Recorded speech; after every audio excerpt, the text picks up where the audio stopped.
আলাইকুম। আজকে আমি পাক করবো কাঁকরোলের আলু দিয়া মাছ দিয়া। কাঁকরোল আমি তেলো বাজার ধুয়াই দিছি, সব কাঁকরোল তেলো বাজে যাইব। তখন আমি ওই যে কাঁকরোল বাজে করলিছি করে রাখি দিছি, মাছ বাজে করলিম। মাছটা হলুদ আর লবণ দিয়া মাখাই নিলাম, মাখাই এখন তেলের মধ্যে দিয়ে দিলাম। বিসমিল্লাহ।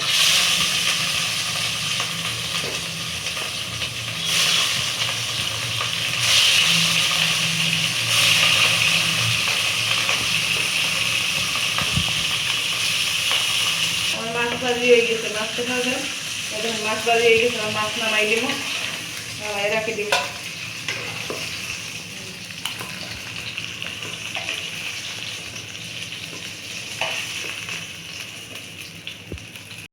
এখন দিলে পেঁয়াজ, দিলাম রসুন,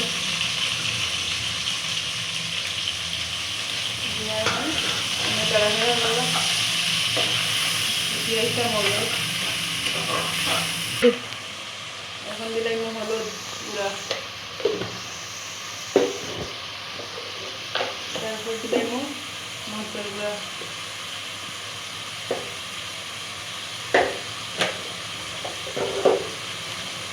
স্বাদ মতো লবণ,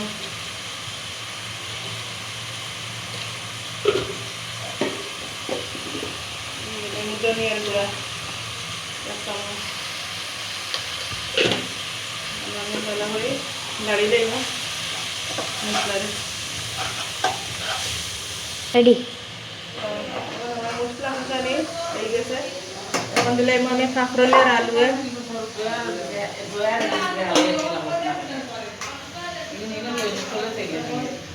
নাড়ি মন বেলা হবে। এখন দিলাম আমি জোল,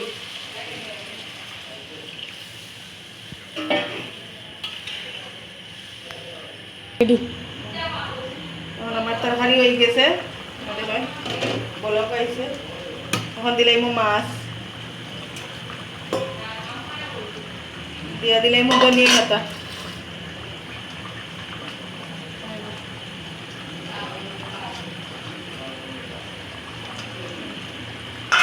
একটু লাড়িলে